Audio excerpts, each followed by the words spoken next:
We're joined now by the former executive producer, Hockey Night in Canada, the co-host of the Bob McKellen podcast. It's John Shannon with Securus and Price. Hi, John, boys. Hi. how are we doing? Great. Perfect day. Friday. Good day. John, the Calgary Flames, the Vancouver Canucks, two old Smythe Division rivals, and a good old-fashioned hockey trade with no money retained. How about this to kick off All-Star Weekend? Well, you combine that with the flair that Patrick and Jimmy sent up, and that means everybody else is now on high alert, and that probably forced the Winnipeg Jets to make their trade earlier today too, with Sean Monahan from the Canadiens to the Jets. I'm starting to feel bad for those guys on those TV networks for March the 8th. I'm not sure there's going to be much left. Okay, tell me what you make of the trade from a Canucks perspective. Well, it's, as we have talked about the last 3 weeks, you had a gut that with the success the team had, that they were going to go for it. This is right down Jimmy Rutherford's MO. That's what he does all the time. He gets this close, he's going for it. To get a 200-foot player like Lindholm, a versatile guy, center, winger, defensive strengths. I mean, it's just the right move. There are 8 teams out there that were forlorn when the tweets started to come out that the Canucks and the Flames are close to a deal, and they probably tried to make another phone call to Craig Conroy, but the deal was done by then. What do you make of the price the Canucks paid? Well, listen, of all the things, in my opinion, of all the things that was the most value was the first round pick, but it's still a gamble too. I talked to a couple of scouts last night at an event I was at about the young guy that's playing in Kitchener, and they said he's going to be a good player, and that they might be regretting this 4 or 5 years from now when he's a quality player. But that's 4 or 5 years from now. Dare I remind people in Vancouver where the Canucks were 4 or 5 years ago. And this team is making a decision to go for it, and you do have to give something up. And I think it's pretty obvious that the Kuzmenko experiment for this group, which includes Rick Tocchet after the fact, did not work. And so to find a suitor that would take that contract and then get somebody like Lindholm in return, albeit a rental at this point. But now, I mean, do you have any doubt that he will sign long-term in Vancouver? I have doubt. I mean, they're going to be, not because of want, but just because of the economics of it all and getting the numbers to work with Roenick and Pettersson coming up. But, that certainly would be, if they could keep the core together and keep him in the fold, I mean, that would be something else. The interesting thing for me is that, almost to a man, or to a fan more accurately, John, is that, fans said, what if Kuzmenko works better in their system and lights it up, they're going to be okay with that, because it just wasn't working here with the Vancouver Canucks. Right. Yeah. Well, and when they changed the coach, it stopped working. Yeah. That's the bottom line. The expectation of what Rick Tocchet had for Kuzmenko versus what Bruce had for Kuzmenko obviously was a different job description. And I don't think at this point you can discount what Rick wanted out of one of those 6 top forward positions. So this is just, the Canucks got better. Bottom line is the Canucks got better. The Canucks got deeper, and they already are one of the best teams in the game. So this is a win-win for people who go to Rogers Arena every game. If you're confident Lindholm will resign, is that alongside Elias Pettersson or in a non-Elias Pettersson world for the Canucks? Oh, no. That's to me, that's with both guys. Wow. That's with both signing in Vancouver. But, and maybe I'm a pie in the sky guy for thinking that. I just have learned not to doubt what this front office can do when it comes to cap and when it comes to managing expectation. And maybe there is somebody that's going to be on the outs because of it. But Elias Lindholm is a quality hockey player and a quality person. He fits into exactly what they wanted. And again, another guy, and you guys have touched on this all week, another guy that Jim Rutherford is familiar with. Yeah. Having drafted him in Carolina.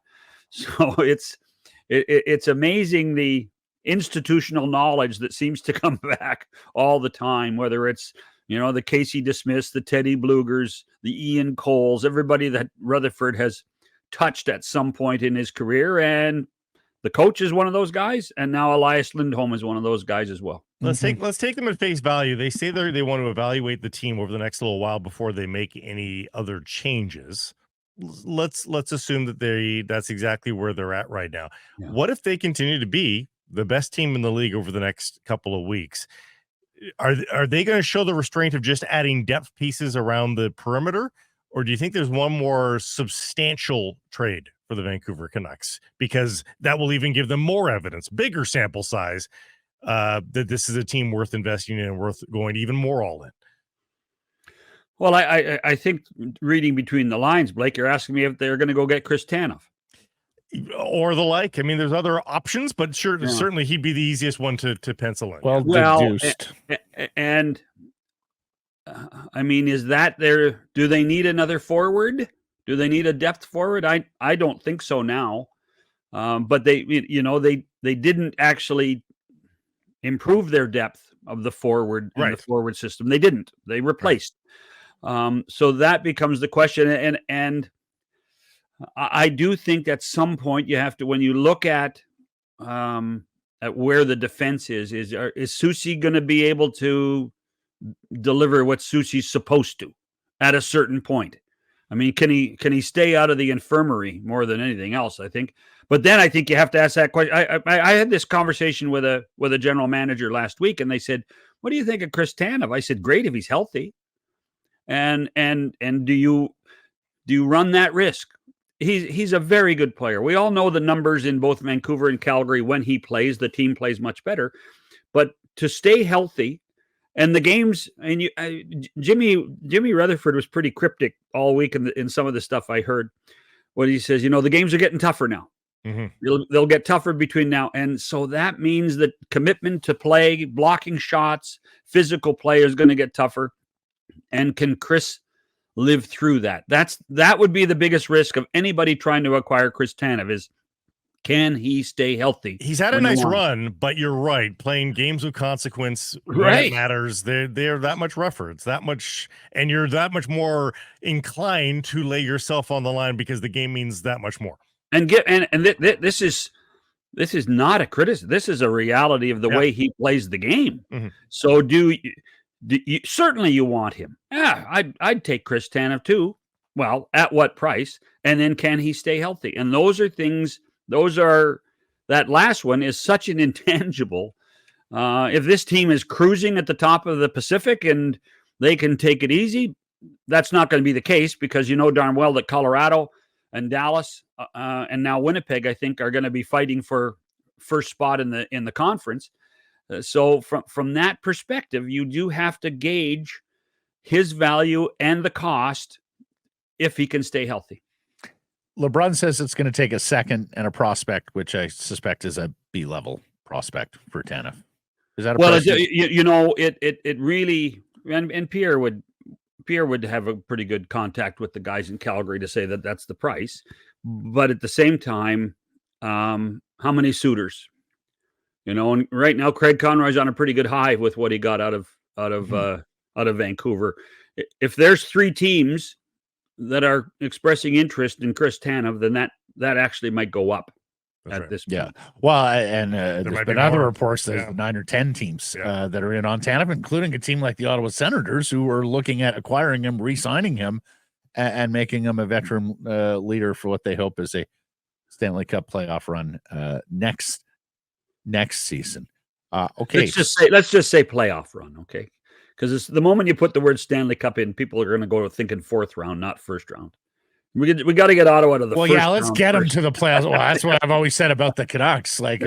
Particularly but Matt, as you know, that's changed in Vancouver now. Well, you guys are now trying to figure out what to do on the May 24th weekend in the third round. I mean, come on. Yeah. We're skipping over the meaningful games in March. I've already told my better half that, forget about the May long weekend. I just don't think I'm going to be available. Meaningful games in May. We misspoke earlier. Yes. Right. So then you tell me then, Shannon, Canucks, you think they could beat Edmonton? You think they could beat Colorado Vegas in a 7-game series? Seven games, yeah. But I think that I think those 4 teams and you're not including Winnipeg, and I think you might have to as well. You got 5 teams, if not 6. You could throw in a hat and just pull one out. I mean, that's the fascination of the West right now. That is the power change in the NHL in the last 18 months has been fascinating to watch the Western Conference become so dominant. And you look at what the playoff matchups are going to be in the first round. There are going to be really good teams eliminated in round 1 and good teams eliminated in round 2. And it's going to frustrate fans, but it's a reality of the way the playoff setup is in the NHL right now. Mm-hmm. Just before we leave Tanev and Conroy in the Flames, of course, they have Noah Hanifin there as well, who's a better player than Chris Tanev. And he's not resigning, right, John? So I might discount. He might resign. Really? Okay. There might be something there. What the Calgary Flames are doing right now is, I'm sure there's a ton of internal discussion between ownership and Craig about what are we doing, how are we doing it, but I don't, at this point, I think the whole conversation of Noah Hanifin staying, I think is probably, the meter's probably going closer to staying than leaving. Oh, really? Okay. Yeah. But if they decide, I think everything's on the table in Calgary right now. Mm-hmm. If they decide that they're going to go nuclear, and Jacob Markstrom becomes the next trade bait, then that changes everything. And that could happen between now and March 8th. That could happen. Is that the LA Kings, John, who fired their head coach today? They have been sagging. They need some sort of spark there. What do you see happening in Los Angeles? Well, wouldn't it be amazing if they trade for Markstrom and he replaces David Riddick again as the number one goalie? Because right now David Riddick is the number one goalie in Los Angeles, and it is scary to think about that. Not that Dave's a good guy, I like him, but that's their Achilles heel right now, is that the goaltending that Cam Talbot gave them at the beginning of the season just does not exist right now. I think there would be an appetite for a team that will go out and try to find a goaltender, and I think they have an extra one, whether it's Vladar or Markstrom or Dustin Wolf. But if I'm the Flames at this point, I'm trying to move the biggest contract, and that would be Markstrom. Could you make the argument, John, that the Canadian Olympic team in 2026 might be amongst the best of all time? Could it beat Salt Lake's group? Well, the answer is yes, except one position, and that is in goal. Mm-hmm. I have been asking this of friends. I asked again a ton of guys last night. So we're going to Milan. Great, we're going to Milan. The Americans are 5 deep in goal. Yeah, if the war is over and the Russians show up, they are 3 or 4 deep. The Finns and the Swedes have good goaltending. The other teams have great goaltending. We have good goaltending. And who's our starting goalie? Tell me the starting goalie right now. Connor Ingram, Aiden Hill, Stu Skinner. Yeah. Those are our 3 goaltenders. Good goaltenders. And maybe Wow. by 2026 they will be great goaltenders. That would be the hope. Good goaltenders, but one of those guys at the beginning of the year, we were talking about what's the matter him and how he's dragging the Oilers down. So but the answer is, I mean, our team is going to be magnificent on the blue line. It's going to be great with the forwards, but it's like Sesame Street. One of the things isn't like the other. Yeah. You like Salt Lake better than the Vancouver team? I think I think the resumes are better on the Salt Lake team. You don't think the Sochi team was better than both of them? Yeah. The Sochi team bought into the Sochi team bought into the system much better than any of the other teams. Well, and with all due respect, because it was a gold medal and a gold medal is a gold medal, it was kind of joyless watching that team play after the high of watching the 2010 team play and after the high of watching the 2002 team. Yeah. Well, it was so clinical, and Mike Babcock created an us versus the world mentality, which I'm not necessarily sure is the best way to go about an Olympic team. It worked for him, but I think an Olympic team should feel inclusive given that it's representing Canada, not exclusive to everybody who's not in the room. Yeah. Now, I was not in Sochi, but I was in the other two cities. Mm-hmm. Those were home games, both of them. The Salt Lake game was a home game.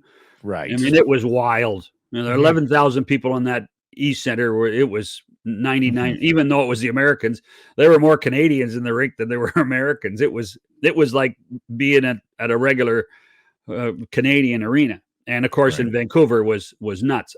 So I actually think that the antiseptic thing that we saw in 2014 in Russia was really changed by the fact that there wasn't really a home crowd. Yeah. And so they were so efficient.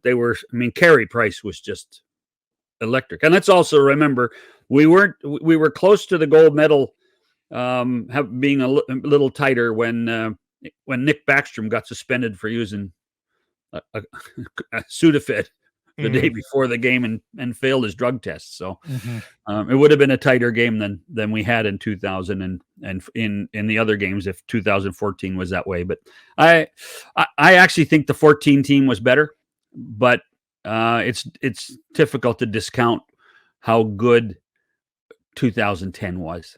Gosh, just everything about it was spectacular. I think of Lemieux and Sakic and Mario was on one leg. But Mario was on one leg. Oh, totally. Steve was on one leg. Yeah. I mean, those were the old war horses going to battle one last time. That's why I say that. But that's why I said by resume, I think the team was best, if not in the moment. Well, you can look at the high end. The other way to do it is look at who are the last defenseman, last forward on the team.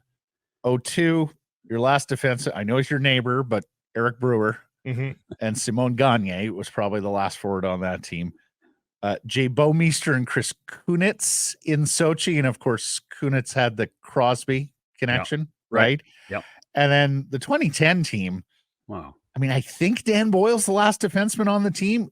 Pretty clear that Brendan Morrow was the last forward on the team. Yeah. Well, remember the forwards. I don't have the roster in front of me, but my memory tells me that we had 12 forwards and 9 of them were centers because they could play anywhere. And I mean, didn't Jonathan Taves win the best forward? I think he did. Really? Yeah. I think Jonathan Taves won the best forward award for the tournament, and he played left wing. Me, I almost think the 02 team is the weakest just because, Nieuwendyk at that point wasn't Owen Nolan, Mike Pekka. They were old. They were old for sure. No, so I just, those guys at their peak was a different matter. I tell you what, I would take 10 off the top of my head. I'm sort of with you, John, and I might be biased because I was 8 rows up and I had to contain myself when Sidney Crosby. Yeah, we were and again in that one, would you rather have Lou in goal or would you rather have Marty in goal? So I think I'd rather have Marty, with all due respect. But of course, Marty was the backup in 2010. Yeah. There was a world where Marty was playing. But even Luongo was like bleeping his pants. Whoa! You know, he wasn't sure they could do it. Every time Zach Parise or Phil Kessel skated across the blue line, I started to tense up. Ditto. Yeah. Well, and he kept dropping pucks in the slot out of the glove too, John. It was. I've never been that tense. In the whole tournament, Ryan Miller was the best goalie for most of the tournament. Unquestionably. I've never had that feeling before covering a game where Ryan Miller doesn't have feelings, so it's difficult to be nervous when you're still against Ryan Miller. He's a sensitive guy. Marvelous stuff. Enjoy the walk down memory lane as well, John Shannon. Enjoy All-Star Weekend. We will catch up next week. Have a good weekend, guys. Hey, everybody. If you're enjoying what you're seeing here, then follow along with Sekeres and Price on YouTube. I promise more content coming. The kids call it subscribe on YouTube. Well, how about liking it? Do that as well. Smash it right now.